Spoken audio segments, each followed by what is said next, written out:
Perdana Menteri Datuk Seri Anwar Ibrahim dijangka tiba di Melbourne hari ini sempena sidang kemuncak khas ASEAN Australia ke-50.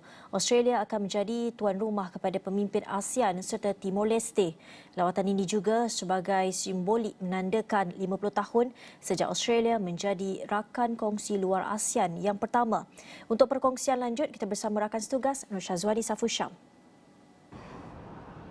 Baik, terima kasih rakan setugas di Pusat Penyiaran Asia di Bukit Jalil. Saya kini berada di Melbourne, Australia, secara spesifiknya di kawasan South Bank, yang mana di belakang saya ini adalah Yarra River, dan Yarra River ini adalah antara tempat tumpuan pelancong terutamanya pada hujung minggu. Dan saya kini berada di Melbourne, Australia, bersempena dengan lawatan rasmi Perdana Menteri Datuk Seri Anwar Ibrahim ke Melbourne, Australia, dan lawatan rasmi ini adalah untuk mempertingkatkan lagi persahabatan dan juga perhubungan dua hala antara Malaysia dan juga Australia.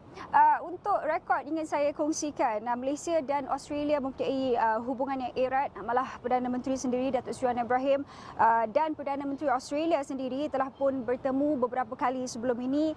Ini termasuklah pertemuan di Jakarta, Indonesia, dan kali terakhir ketika mesyuarat Pemimpin Ekonomi Kerjasama Ekonomi Asia Pasifik atau APEC ke-30 di San Francisco di Amerika Syarikat. Dan kali ini istimewanya di Melbourne, Australia, Datuk Seri Anwar Ibrahim bersama delegasi mempunyai jadual yang cukup padat sepanjang berada di sini untuk beberapa hari. Dan Datuk Seri Anwar Ibrahim dijangka tiba pada 3 Mac malam waktu tempatan diiringi delegasi Malaysia.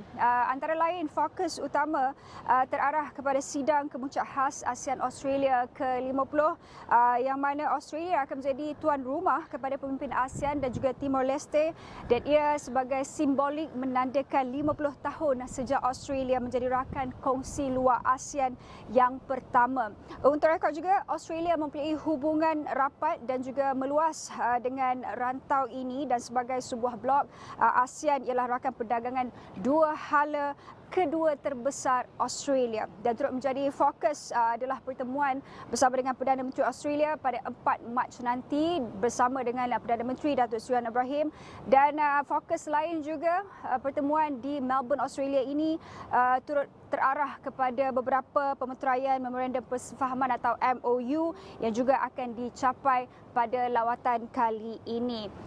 Kita boleh jangkakan Curtain Raiser akan diadakan pada sebelah petang 3 Mac waktu tempatan, sebelum ketibaan Perdana Menteri oleh Duta Besar Malaysia ke Australia. Dan pastinya itu antara perkembangan awal yang dapat saya kongsikan setakat jam ini. Tapi saya akan terus bawakan perkembangannya dari semasa ke semasa, bukan sahaja di Bulletin Awani, malah di platform digital astroawani.com dan juga media sosial Astro Awani. Kembali bersama rakan setugas di Pusat Penyiaran Asia.